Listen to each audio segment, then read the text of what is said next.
E isso sem considerar, isso considerando desembolso. Agora, quando eu olho para o FGI, ou seja, aquilo que o BNDES não desembolsa, porém, ele, através da administração do Fundo Garantidor FGI-PEAC, ele apoia os bancos, né, e dá um aval de 80% nas liberações, nós acrescentamos mais 24 bilhões liberados aí nesse primeiro semestre.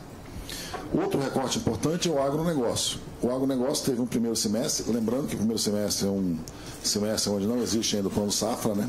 A gente operou basicamente com safrinhas e alguma coisa de linha em dólar, e nós conseguimos elevar esse desembolso em relação ao mesmo período do ano passado, 54%.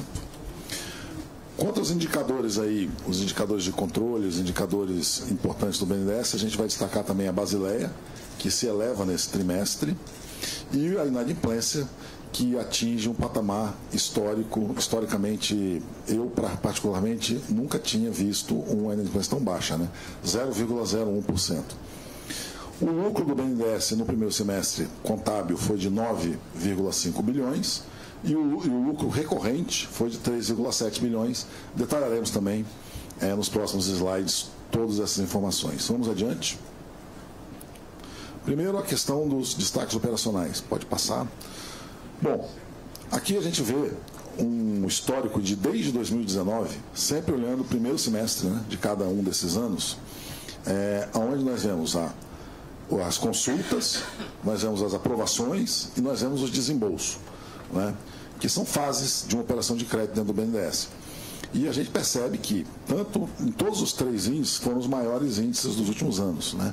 Então, você pega a consulta, por exemplo, cresceu 151%, e desembolso, que é a última fase, cresceu 22%, chegando em 40 bilhões.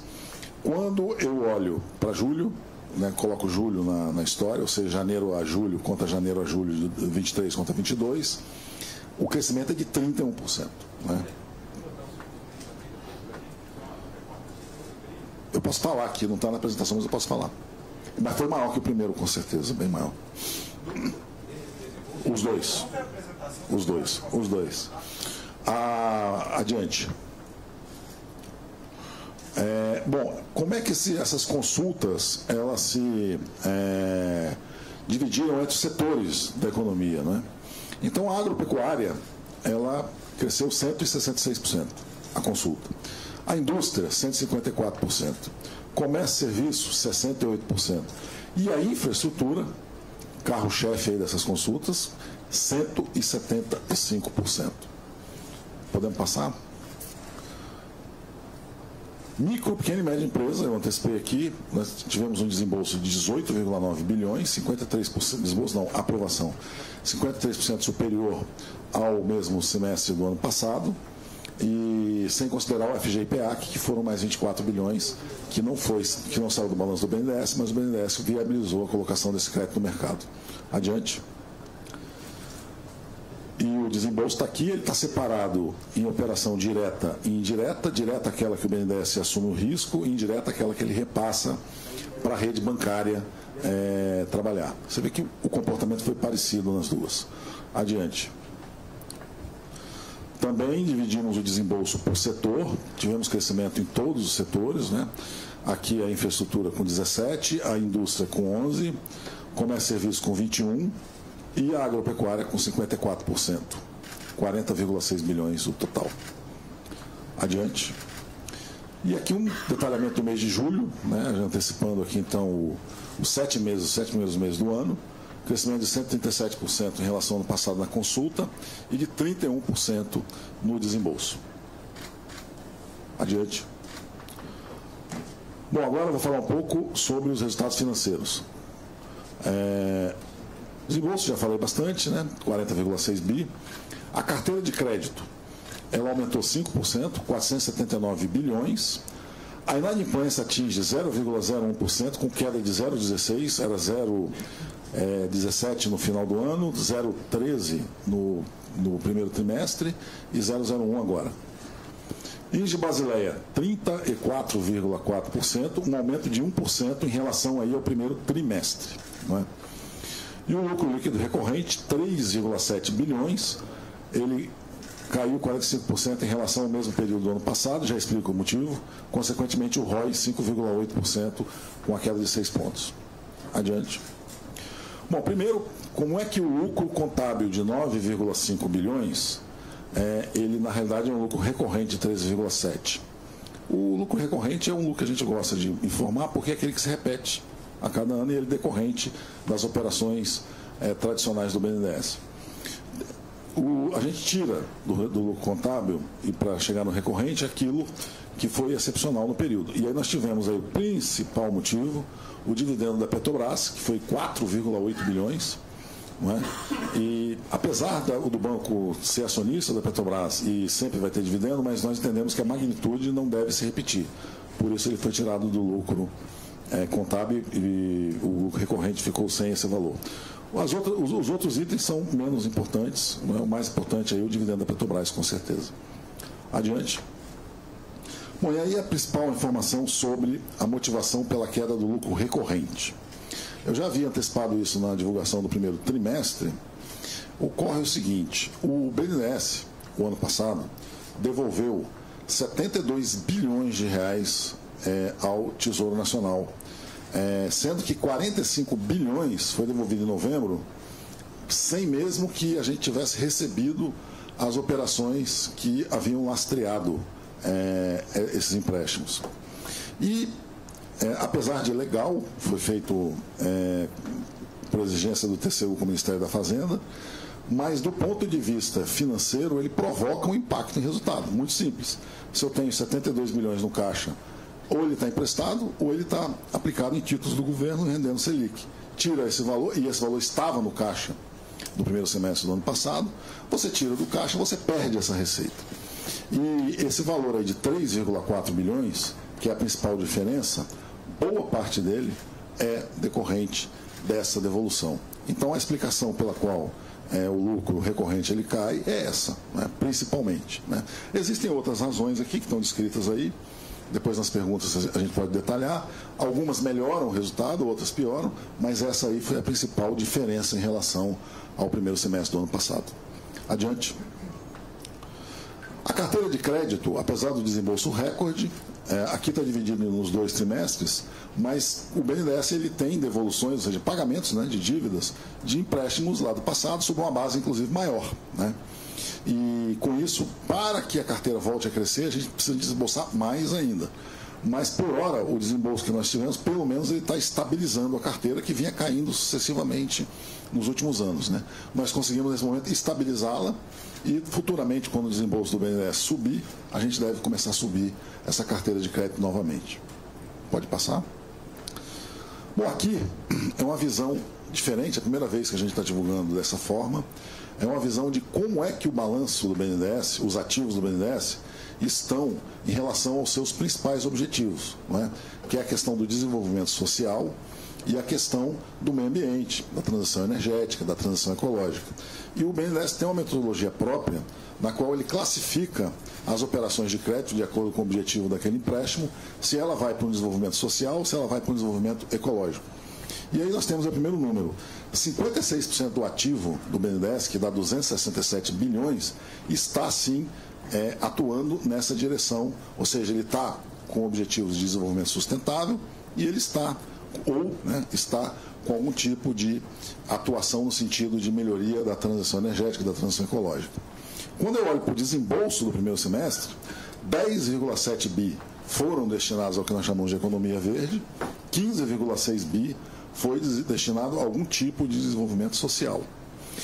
E quando eu olho uma outra métrica, que são as métricas, os Objetivos de Desenvolvimento Sustentável da ONU, onde você tem uma série de eixos, e olho como é que foram as operações do BNDES em relação a esses objetivos, eu tenho que 79%, ou seja, 32,5 bi do desembolso do primeiro semestre, foi vinculado a algum tipo de objetivo deste. E também uma informação bem interessante, 7,2 bilhões do que foi desembolsado foi direcionado diretamente a sequestro de carbono, ou seja, retirada de CO2 da atmosfera, para projetos que visam isso. não é? E quando eu olho, desde 2015, tudo que o BNDES desembolsou que tinha esse objetivo, nós podemos dizer que o BNDES ajudou, através dos seus empréstimos, a retirar 100 milhões de toneladas de carbono da atmosfera brasileira, o que equivale a 32 anos sem carro na cidade de São Paulo. Enfim, esse é um balanço um pouco diferente do que a gente está acostumado, mas bem interessante para acompanhar a finalidade do banco, que é essa, né? É de ajudar no desenvolvimento sustentável e no desenvolvimento da economia verde. Pode passar? Bom, aqui é a nossa carteira de ações, que ficou praticamente inalterada no primeiro semestre, não houve grandes compras nem grandes vendas, atingindo aí 66 bilhões entre participações diretas e fundos, e continua aí com as principais participadas sendo Petrobras, JBS, Eletrobras, Copel, sem grandes movimentações. Próxima. O nosso funding sobe ligeiramente, sai de 684 para 707. O principal funding nosso é o FAT, mas também destaca-se aí a captação externa, que aumentou no primeiro semestre. Porém, com a desvalorização cambial do dólar, ela parece meio estável aí, até caiu um pouquinho, mas é em função da desvalorização do dólar, porque entraram recursos do exterior. Nós vamos falar um pouquinho sobre isso um pouco mais adiante. Aqui nós dividimos, como sempre, colocamos a inadimplência da pessoa jurídica geral, que é aquela linha mais vermelha, laranja, lá de cima. E essa inadimplência no mercado, ela vem aumentando, né? Ela atingiu 3,55%. Depois, logo abaixo, a gente tem a linha azul escura, a inadimplência de grandes empresas, né? Com faturamento acima de 500 milhões de reais por ano, que atinge no mercado 1,06%. Fortemente impactado, certamente, pelas empresas que quebraram, né, nesse período, Americanas, Light, que entraram em RJ, etc. E o BNDES, a linha verde, que atinge ali 0,01%, né? Uma inadimplência absolutamente inédita, eu acredito, no BNDES com certeza, e eu acredito no mercado financeiro. Praticamente zerou a inadimplência. Próximo item. Aqui a Basileia.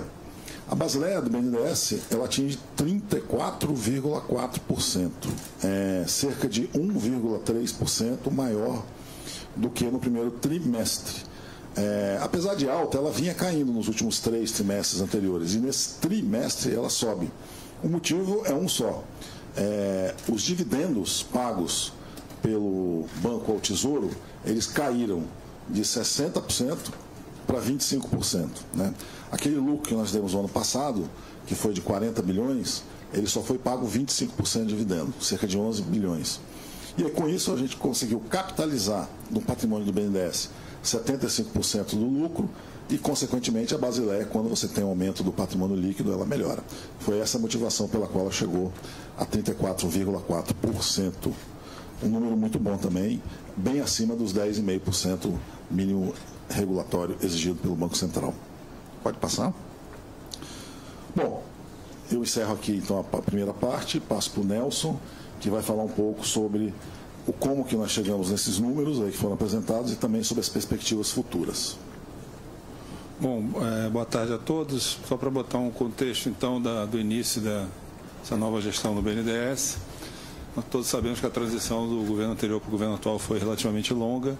No caso do BNDES, a nova diretoria só foi integralmente completada em março.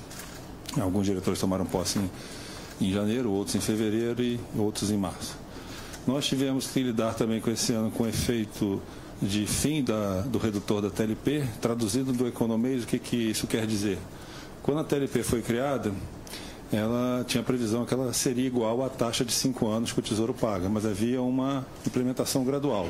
Então, até dezembro do ano passado, quem tomasse recursos com TLP ainda teria um desconto, cerca de 9%. Não pagaria 100% da taxa do Tesouro, pagaria 91%.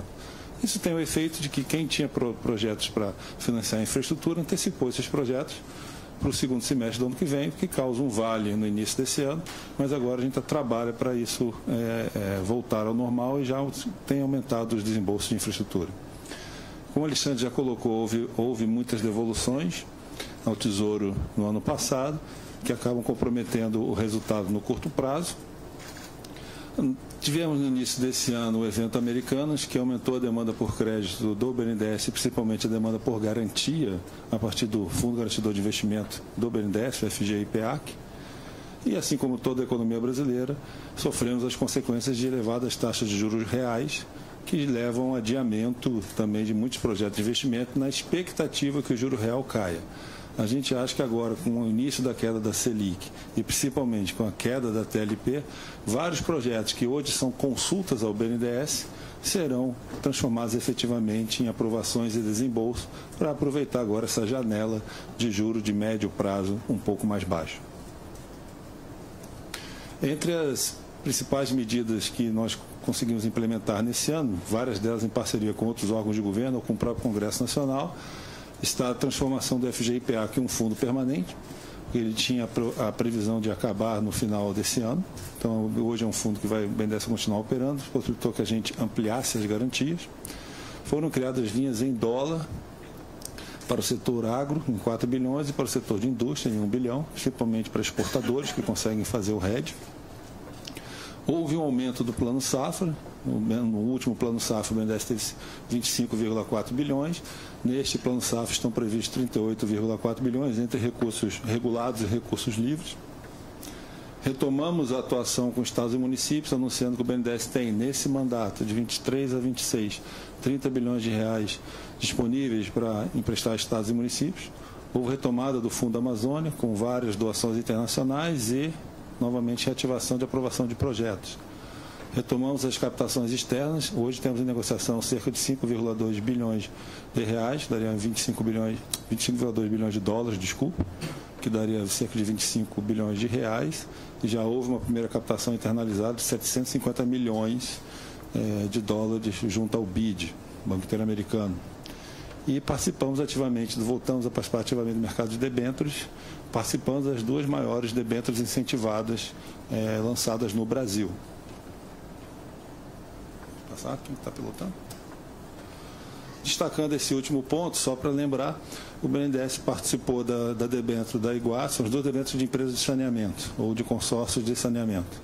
Em junho, houve uma debênture de 3,8 bilhões de reais, em que havia muita dúvida sobre a viabilidade disso. Lembremos que ainda era um período de juro alto e uma incerteza um pouco maior do que agora. O BNDES garantiu os 47% da operação. Mais recentemente, nesse mês, houve a debênture da IGEA, com 5,5 bilhões de reais, na qual o BNDES participou com 35%, comprando 1,9 bilhão de reais. Eu enfatizo isso para dar um exemplo de como o BNDES ajuda o mercado de capitais. O BNDES soma recursos ao mercado de capitais. Ele vai junto, ajuda a estruturar, ajuda a garantir a taxas de mercado. Tá? Também nesse ponto, e infelizmente esse é um tema que parece que todo trimestre a gente tem que repetir, há essa opinião ou até crítica recorrente de que o BNDES causaria uma grande perda de eficiência da política monetária. Na prática, isso pode acontecer teoricamente, mas em termos de efeitos efetivos, é muito pequeno. Por que é pequeno? Segundo os números do Banco Central, da concessão de crédito, que é o que importa para a demanda agregada, logo que é o que importa para a inflação.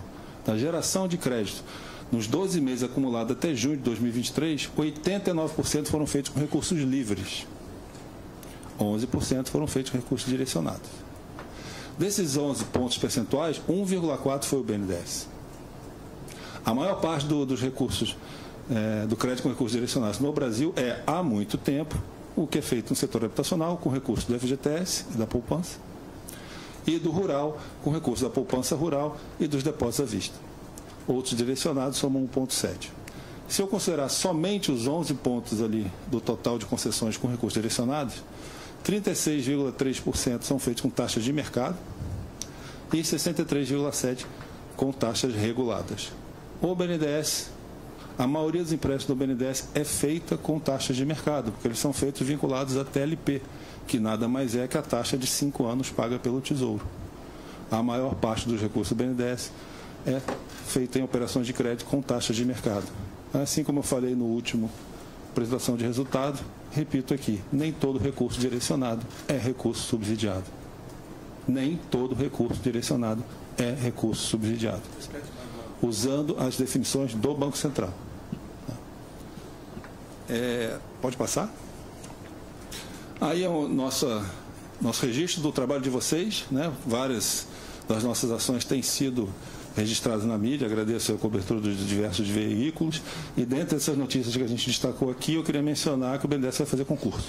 Nós já começamos o processo internamente, aprovamos na diretoria a autorização dentro do que já é possível fazer na autorização que nós temos, e estamos em conversa com a ministra Esther Dweck para viabilizar o concurso do BNDES no primeiro semestre do ano que vem, participando também da retomada dos concursos que a administração Lula tem feito no governo em geral. Pode passar.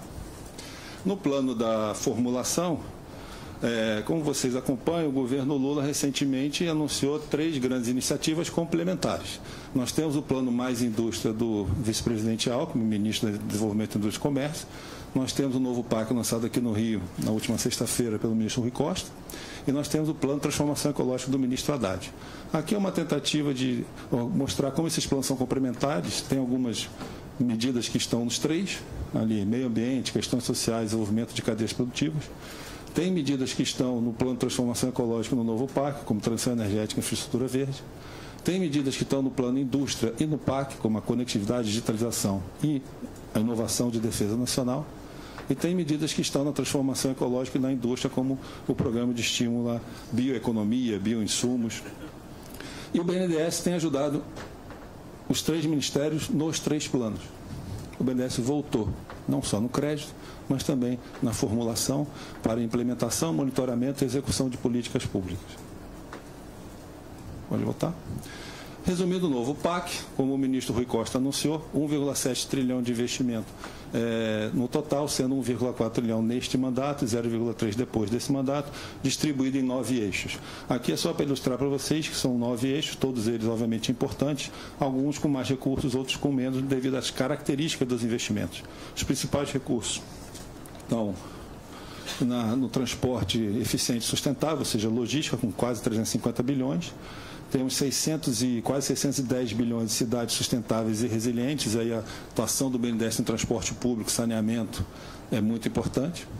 E temos 540 bilhões, quando eu falo temos, o governo federal como um todo, em projetos de transição e segurança energética. Desses 340, uma grande parte são recursos da Petrobras, como o presidente Jean Prates anunciou na sexta-feira passada.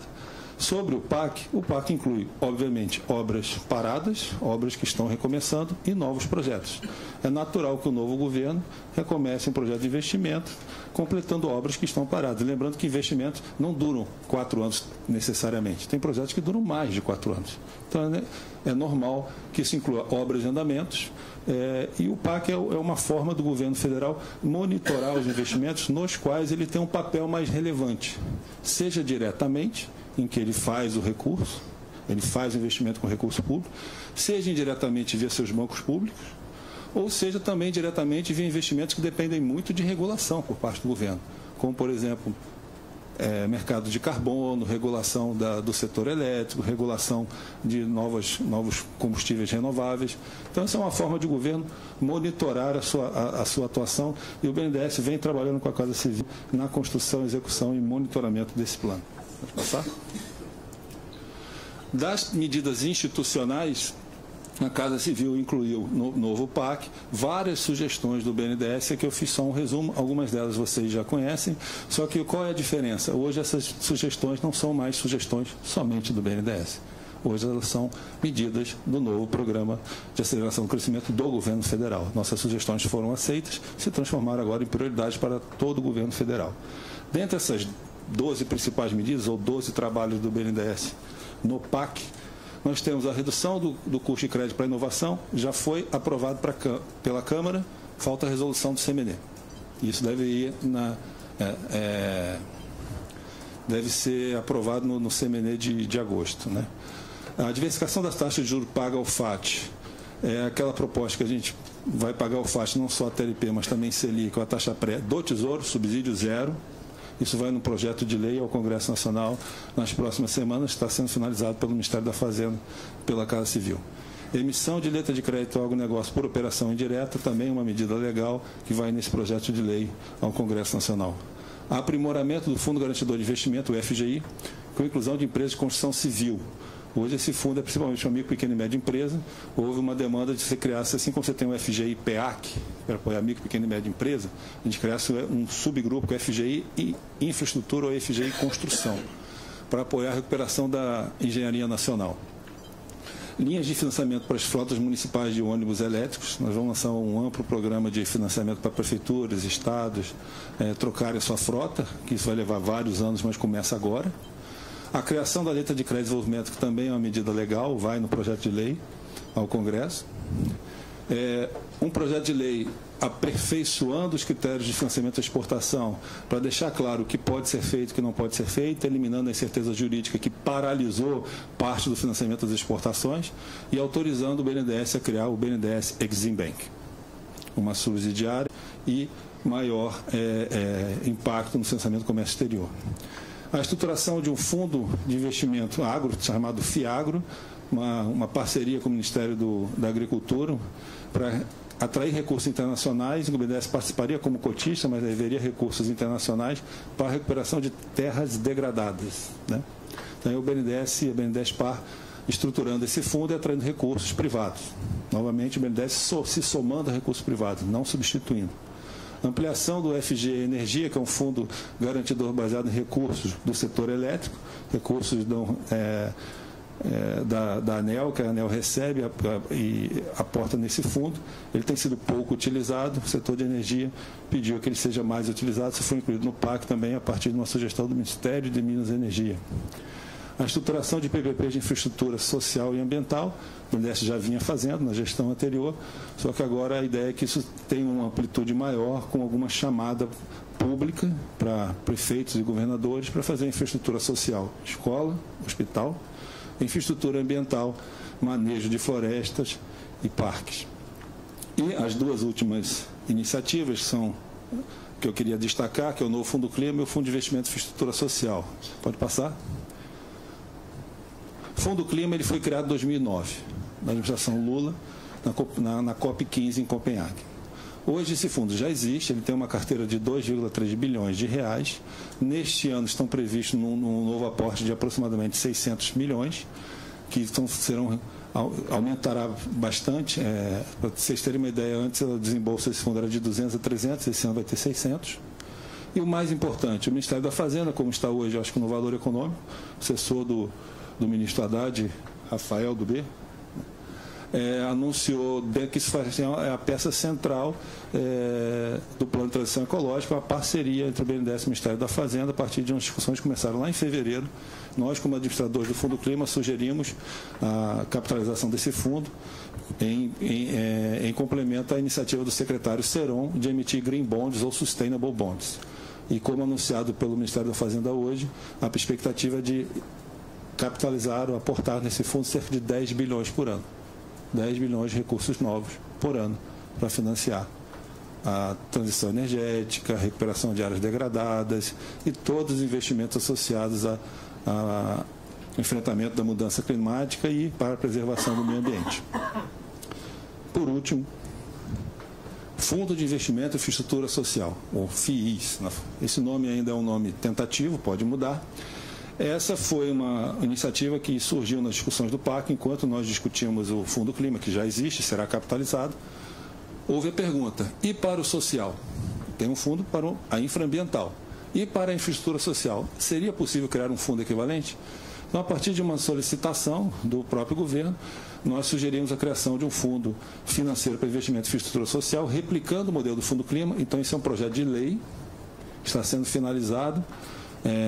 A partir de sugestão do Ministério da Saúde, Ministério da Educação, Casa Civil, Fazenda, BNDES, para ser enviado ao Congresso Nacional também.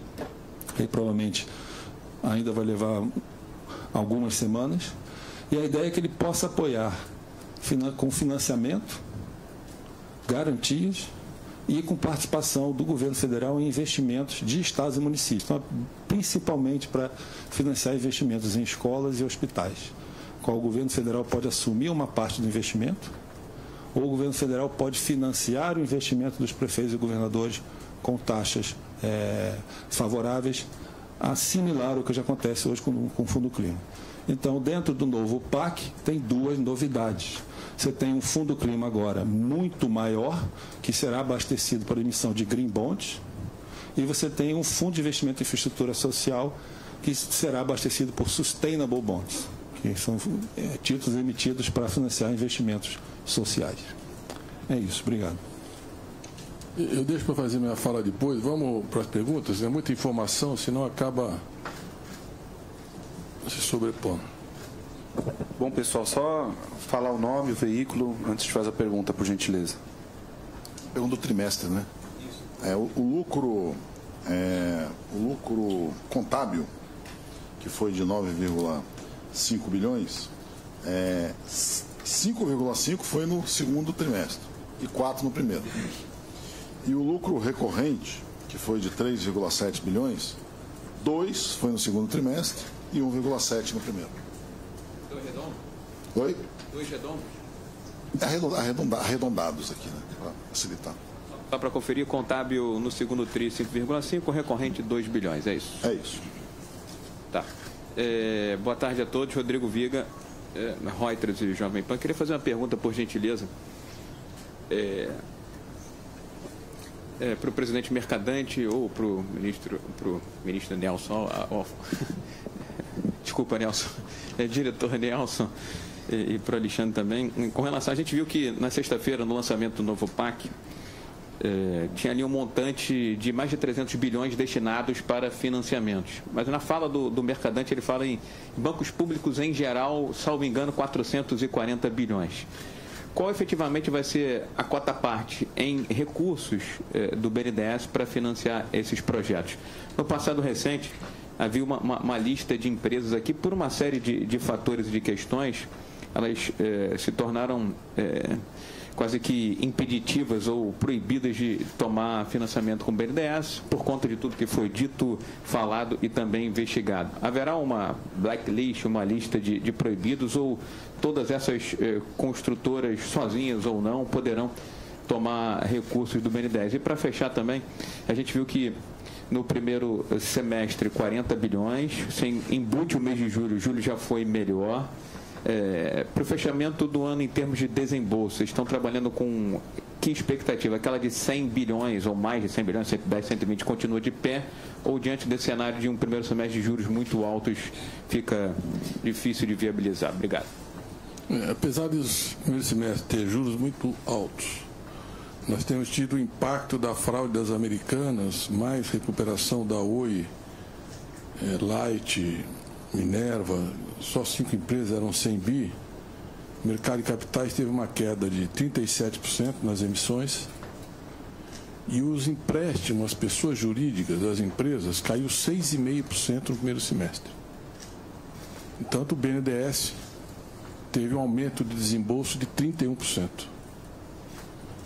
E um aumento de demanda de crédito muito expressivo. Ou seja, nós fizemos o papel do banco público, que é uma política anticíclica, com muita prudência. Acho que o servidor, banco é gente, dinheiro é commodity. Você tem uma equipe profissional aqui muito competente. Um exemplo disso é que o BNDES tinha empréstimos para as americanas, tinha empréstimos para a Light, tinha empréstimos para a Oi e recebeu tudo. A nossa inadimplência é 0,01. Isso nos dá bastante segurança em relação ao segundo semestre. Nós temos agora, com esse anúncio do governo, por ocasião do lançamento do PAC, de uma série de medidas que aumentam o nosso funding, que flexibilizam a nossa taxa de juros sem subsídio, que criam novos instrumentos de financiamento. Quer dizer, o Fundo Amazônia, que estava paralisado, está muito forte hoje. Nós ainda vamos ter o Fundo Clima, que deve ser capitalizado em 10 bilhões, com emissões de títulos internacionais. Nós temos hoje em carteira, não são 5,2 bi, o que está dentro do banco, mas a presidenta Dilma anunciou aqui do Banco dos BRICS no dia, mais $1 bilhão. Então são 6 bilhões e 200 milhões de dólares de recursos externos que tramitam na casa. Nós temos uma perspectiva muito promissora. Nós achamos que esse início de queda da taxa básica de juros esse ambiente macroeconômico, o PAC, a política industrial, toda essa perspectiva e a demanda também que nós estamos sentindo dos governos e prefeituras, muito forte em relação ao PAC. Hoje eu recebi aqui o governador Tarcísio, de São Paulo, numa audiência onde ele traz os principais projetos, especialmente os projetos alinhados ao PAC. Tem uma linha de trem em Campinas, São Paulo, tem o metrô, investimentos pesados no metrô, tem projetos de construção de escolas, na forma de parceria público-privada. Esse fundo de investimento social pode ser um instrumento futuro muito promissor, mas, enfim, a demanda muito grande de crédito. São Paulo é 31% do PIB do Brasil e é 24% do desembolso do BNDES, 22% da população. Então, nós tivemos, estou mostrando isso porque ontem foi a Bahia, e com projetos também muito estruturais e muito sólidos. Então, nós temos uma expectativa muito otimista para o segundo semestre em relação ao BNDES. Se nós fizermos uma projeção estatística com os dados de hoje, nós estamos trabalhando com uma perspectiva de 109 bilhões de reais. Mas os dados de agosto que estão em andamento e estão mais fortes do que julho, nós podemos fechar esse mês com uma perspectiva aí de em torno de 120 bilhões de reais. Fechar o ano, né? Não, fechar esse mês com uma previsão de 120 bilhões de reais. Então é isso que nós estamos trabalhando como perspectiva. Em relação às empresas que podem demandar crédito no BNDES, é a lei. Tem uma lei que claramente estabelece quais são as condições, as certidões. O banco faz uma análise de risco, de rating. Então, as empresas que tiverem em conformidade com a lei e com as exigências legais poderão acionar o BNDES. Mais alguma coisa? Sobre a cota parte do BNDES naquele montante de mais de 270 bilhões de reais é a nossa previsão de financiamento do PAC na trajetória que significa a nossa perspectiva de crescimento progressivo até o final do governo, para nós chegarmos em final de 2026 com um BNDES que seria 2 vezes o que nós recebemos, ou seja, algo em torno de 200 bilhões de reais. Nós poderíamos aportar de financiamento no PAC 270 bilhões de reais. Nós temos ainda em carteira que nós temos 121 projetos de PPP e concessões, um valor hoje de 171 bilhões, não é isso? 172 bilhões. Isso é o que está em carteira já. Então, seguramente nós podemos chegar aí, e novos projetos estão chegando, como foi o dia de hoje, projetos muito consistentes. Pois não. Opa, boa tarde, é o Vinícius Neller, do Jornal Globo. Eu queria pegar uma carona aqui na pergunta do colega Rodrigo, que é o seguinte, ainda sobre o PAC, né? Para realizar esses 270 bilhões em financiamentos, vocês estão considerando financiamento a estados e municípios, as concessões. Eu queria que você detalhasse um pouco mais o rol de projetos do PAC que vão potencialmente receber esses 270 bi.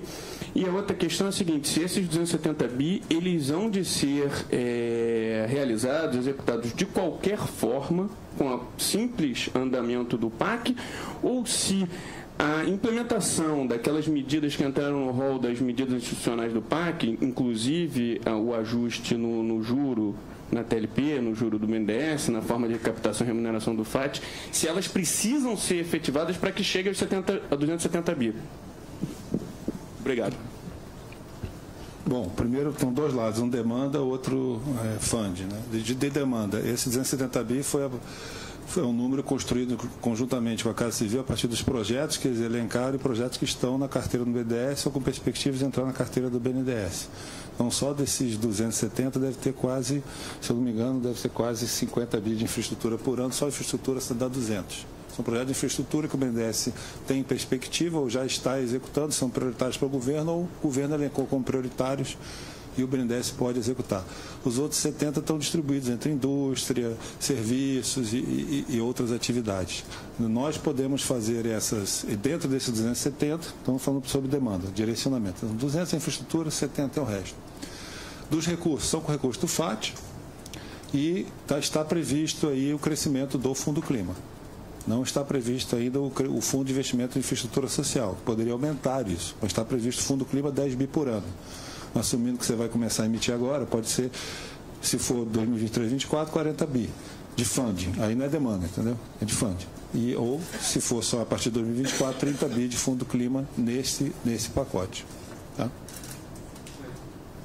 Sobre a necessidade de alterar? Não, isso também está previsto, captação de LCD, 10 bi por ano. A partir do projeto de lei, isso deve começar a ocorrer a partir do ano que vem. Ele deve mandar esse projeto de lei para o Congresso, então o Congresso aprovar, regulamentar. É uma coisa, nosso planejamento, as emissões começariam no ano que vem, com uma autorização de 10 bi por ano. 3 anos, 30 bi de LCD, 30 bi de fundo clima. Aí é uma pergunta mais para a Fazenda, né? Você vai começar a emitir nesse ano, ou você vai começar a emitir no ano que vem. E tem também os financiamentos internacionais, como eu disse, nós temos em carteira hoje 6 bi 200 milhões de dólares já negociados ou em processo de assinatura. Devemos assinar a semana que vem mais 500 milhões com o CDB, que é o Banco de Desenvolvimento da China. Mas então, se porventura houver alguma resistência, digamos assim, no Congresso Nacional em fazer uma alteração mais robusta na remuneração do FAT ou no... Não estamos discutindo aqui nenhuma remuneração do FAT, nós estamos discutindo a possibilidade de usar taxas de juros que o Tesouro se financia. Não estamos discutindo aqui subsídio. Não, eu sei, mas não precisa que mude. Não precisa passar pelo Congresso isso. Dependendo da medida, não precisa passar pelo Congresso. Algumas têm, LCD tem que passar pelo Congresso. A alteração na remuneração do FAT não precisa? Não. O Conselho do FAT... Então, recolocando a pergunta, se o pessoal do Ministério da Fazenda topar a ideia e fizer... Eu digo, se eles acharem melhor deixar isso para depois, dá para realizar o 270 mesmo que não mude os juros? Essa é a minha dúvida. Vou falar para você, eu acho que essa é uma questão... difícil de a gente... Se tivesse... A história, o Robesbal dizia assim, não tem ser na história. A história, ela é o que é. Nós estamos muito convencidos e muito alinhados com a Fazenda e com a Casa Civil para implantar, como o presidente disse, as prioridades do governo que estão elencadas no PAC. E o que nós estamos dizendo é o seguinte, nós participamos da construção do PAC. Parte dessas obras que foram anunciadas que estão na nossa carteira, ou entraram como pedidos no BNDES. Esse semestre, por exemplo, nós financiamos mais exportações industriais que todo o ano passado. Então, nós temos um potencial muito grande para avançar. Nós estamos trabalhando para realizar essas medidas. Agora, o mais importante ali não depende do Congresso. As medidas do Congresso dependem do orçamento. Então dá para... Vocês estão convictos que vai dar para fazer esses 270 bi? Se nós não tivéssemos convicto, não tínhamos anunciado, né? Perfeito. Nós estamos acreditando e vamos trabalhar para entregar. Nós atravessamos um semestre difícil. Maior taxa de juros da economia real, da economia mundial. Tivemos ainda a maior fraude numa empresa privada da história do Brasil, com impacto gigantesco no mercado de capitais. E emitimos as 2 maiores debêntures da história de infraestrutura. Só essas 2 debêntures são 9 bilhões e 400 milhões de reais. Em saneamento. A maior obra de saneamento da economia mundial, o BNDES que está financiando e ajudou a estruturar e emitiu a debênture no mercado, que é a despoluição aqui da Baía da Guanabara. Então, nós estamos com um esforço muito grande aqui para entregar. E 31% de aumento de desembolso, quando o mercado de capitais teve uma queda de 37%, e o financiamento das pessoas jurídicas caiu 6,5%. Então, no cenário agora para frente, com essas medidas, com esses anúncios, com o compromisso do governo dessas entregas do PAC, da política industrial, nós estamos bastante motivados que vamos entregar. Presidente, só para um esclarecimento, 6,2 bilhões em negociação e semana que vem com o CDB, com o Banco de Desenvolvimento. Está dentro da... Isso, não, 500 milhões é só o formalismo para assinar. Nós vamos assinar o contrato. É porque tem que assinar o contrato, às vezes tem que passar pelo Senado Federal. Ontem, por exemplo, nós aprovamos... Quanto foi? Quanto foi o FIDO? Acho que é 750 milhões de dólares, uma coisa assim. Aprovamos ontem, por exemplo, na Comissão de Assuntos Econômicos, um financiamento. Então, é um processo. Nós lançamos na semana passada, por exemplo, mais 900 milhões de dólares, 750 milhões de dólares do BID. Então, isso é um processo, né? Mas em estágios diferentes de tramitação, mas todos já pactuados. Leonardo, da Folha. A gente viu na apresentação uma alta bem consistente nos desembolsos para a infraestrutura. Se possível, gostaria só de detalhar quais são os projetos que causaram essa alta. E, se possível, só vou na explicação da queda no lucro no semestre, por favor. Oi, as altas foram nos setores de saneamento, rodovia, a gente teve saneamento, rodovia, teve mais saneamento e rodovia, mas foram em todas as áreas de infra, energia também.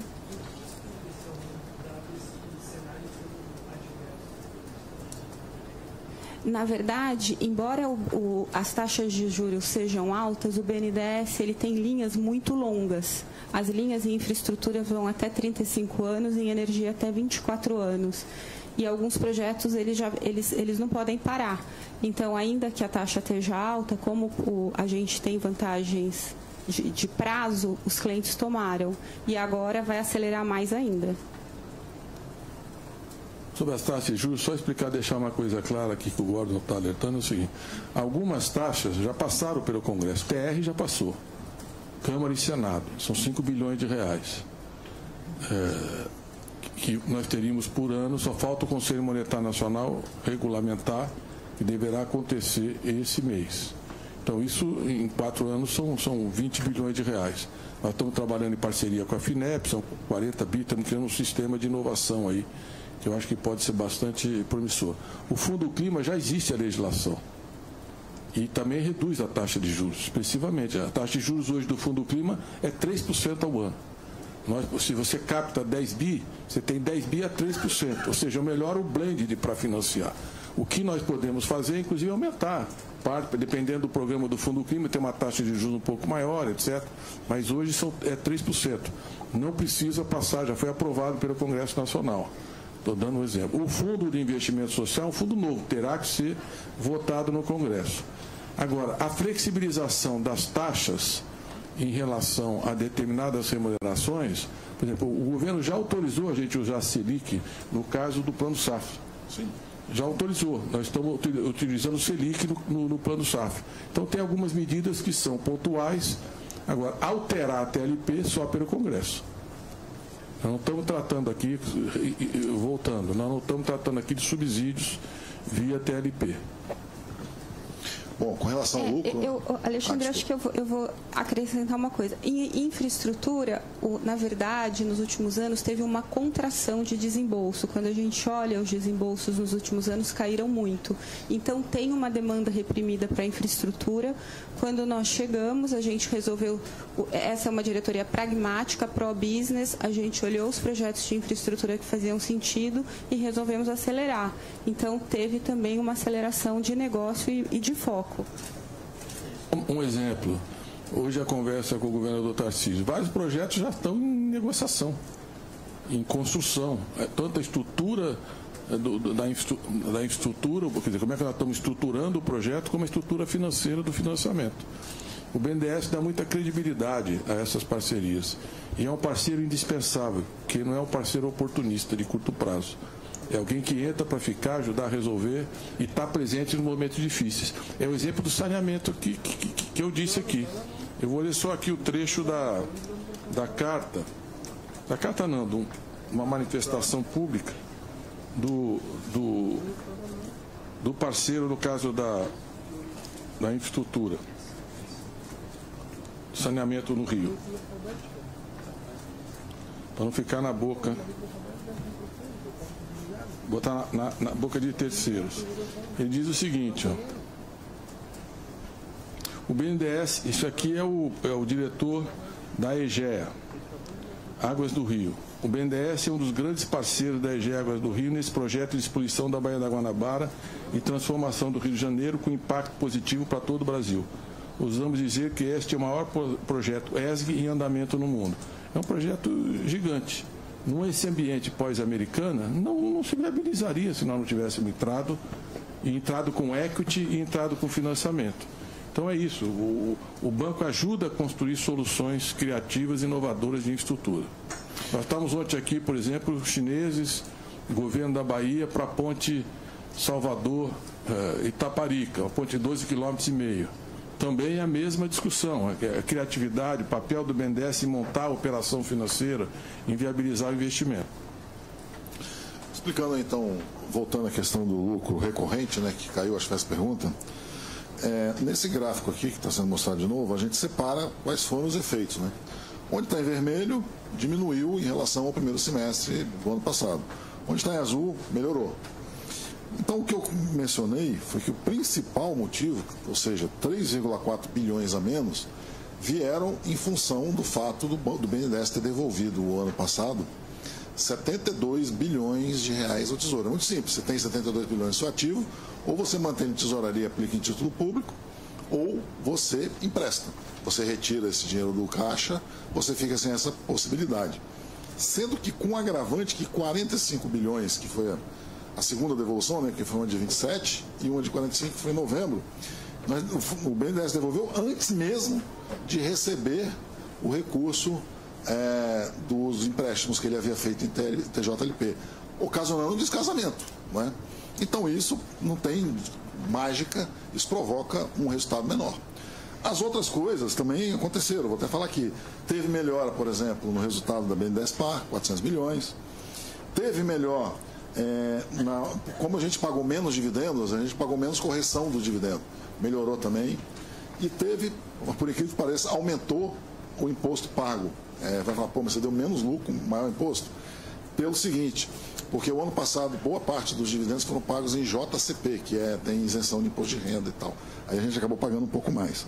Mas, enfim, o principal motivo é a devolução de 72 bilhões. Ficou claro? Só para ficar bem claro, quer dizer, você emprestava a TJLP e remunera o FAT a TLP. Então, na hora que eu tenho que antecipar a devolução, eu continuo recebendo PTJLP e perdi um recurso que eu poderia estar aplicando em Selic, no mercado, a 10% real ao ano, e eu perco essa receita ou deixo de emprestar para novos projetos. Então, isso superar esse impacto não era uma coisa simples. Mais um fato relevante, por isso que esse resultado é um resultado muito forte para o que nós herdamos. Até o ano passado, era 90% da NTN de 5 anos, a TLP. Então, o pessoal correu, por exemplo, para fechar contrato, por quê? Porque sabia que ia aumentar a TLP. E nós tivemos um aumento de 31% no desembolso, com o aumento da TLP e com a TLP e com a taxa de juros básica do Brasil sendo a maior da economia internacional. Então, foi um esforço muito grande, a exemplo dessas emissões 9.400 que nós tivemos, as maiores debêntures da história, num momento extremamente adverso.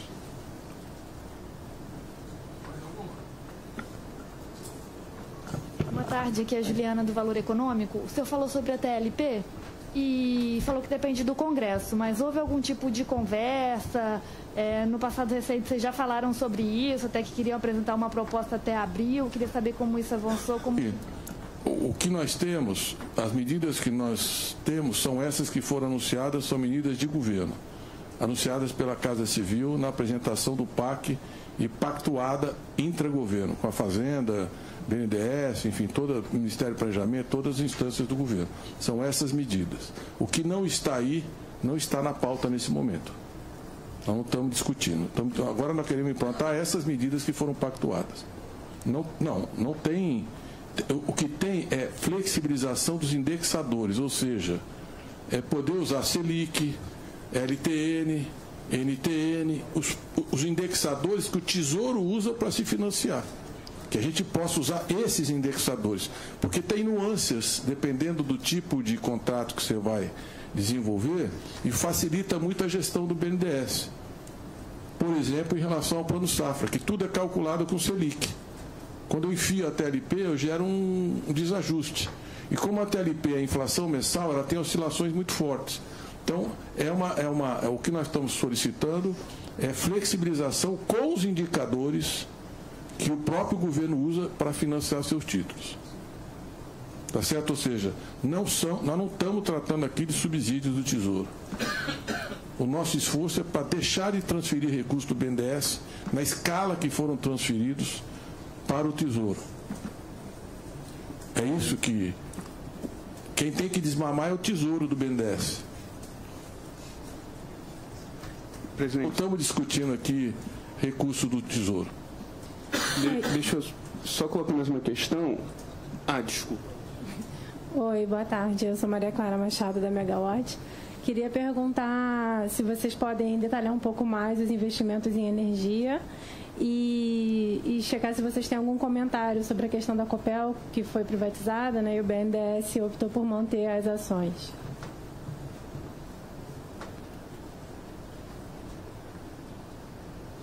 Sobre a Copel, é isso. Nós tivemos uma manifestação bem pública e forte em relação à empresa, que o modelo da Eletrobras significaria uma diluição do BNDES na empresa futura, e que isso era uma coisa que nós, a migração para o mercado B3 e o que eles estavam propondo, para nós, era um prejuízo da representação política muito forte, num setor que o Estado tem que estar presente, o dia de ontem mostrou isso, né, semelhante à Eletrobras. Porque a Eletrobras é uma empresa que o valor de mercado está em torno de 89 bilhões, não sei quais são as variações nesses últimos dias. O BNDES tem empréstimos de 40 bilhões e tem 40 e quanto de ações, Walter? 43% das ações da empresa. E, no entanto, nós temos um representante no Conselho.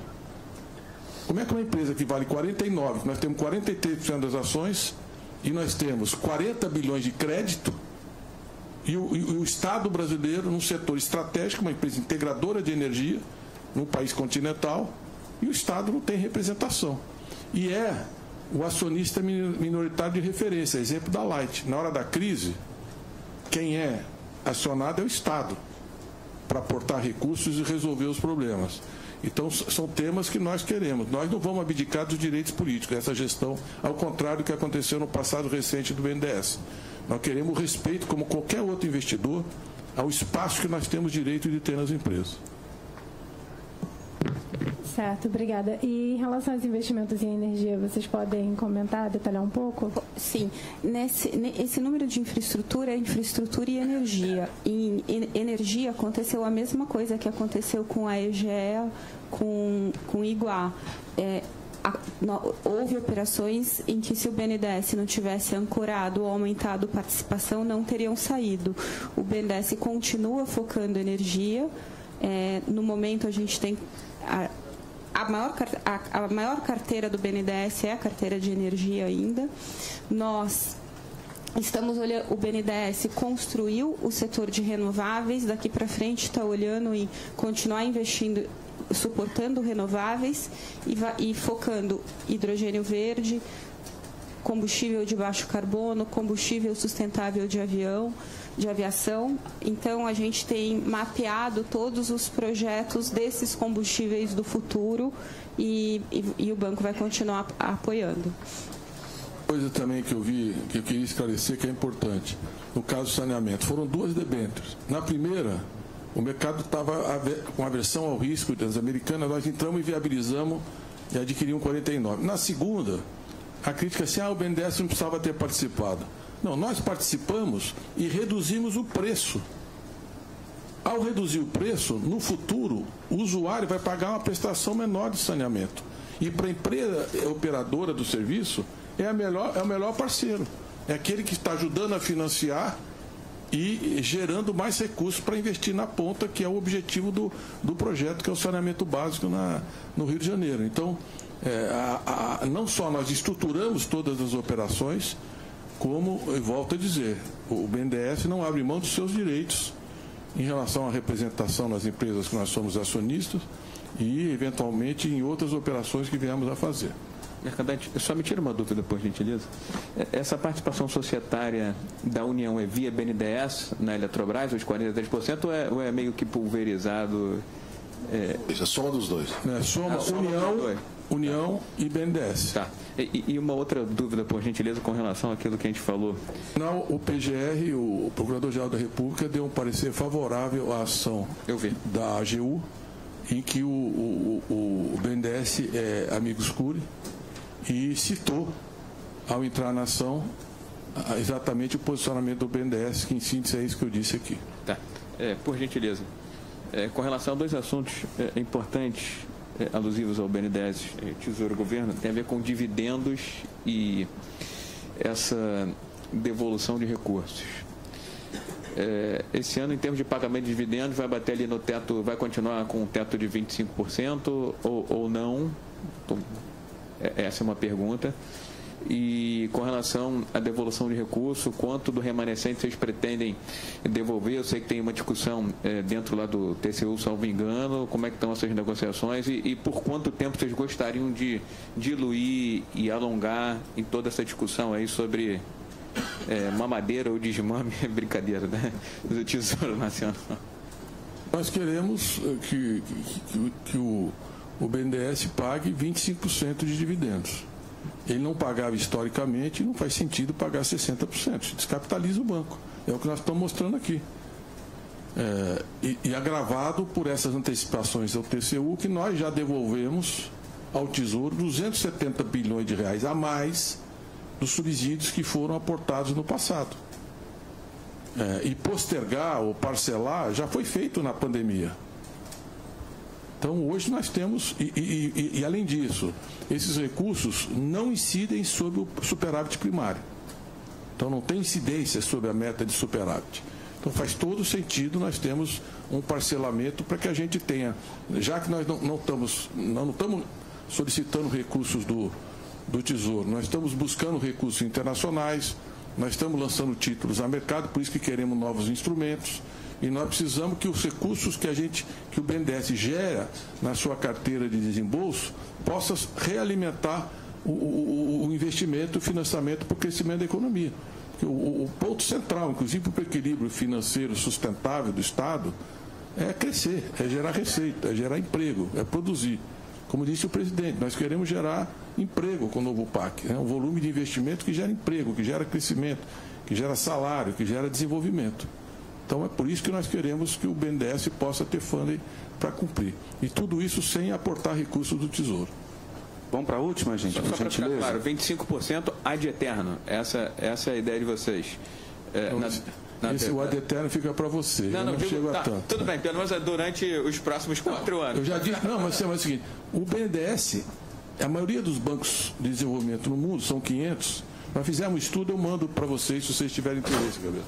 Nós temos um levantamento. A maioria dos bancos públicos não pagam dividendos. Exatamente pela natureza do seu papel econômico e social. Não pagam. Hein? Nenhum banco de desenvolvimento no planeta paga dividendos.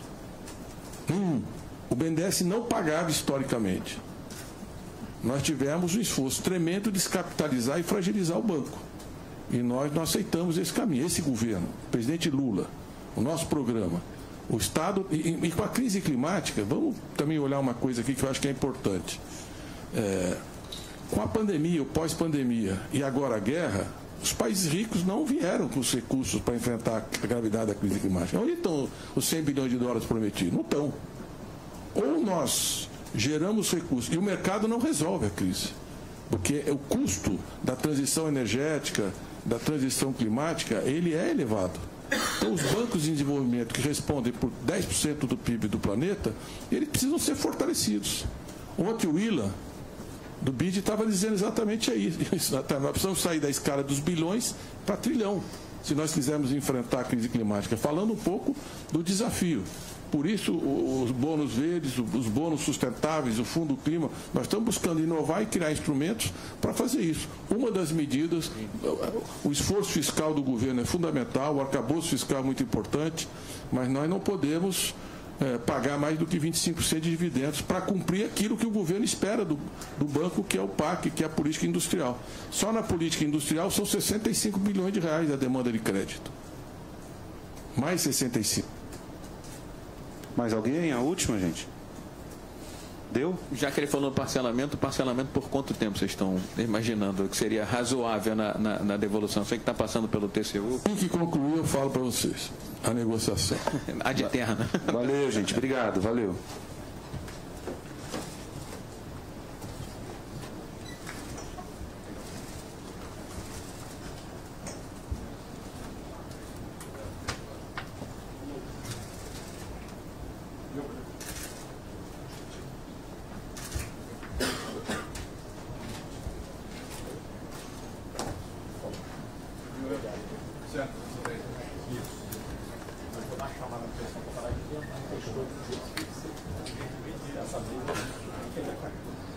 Valeu, obrigado.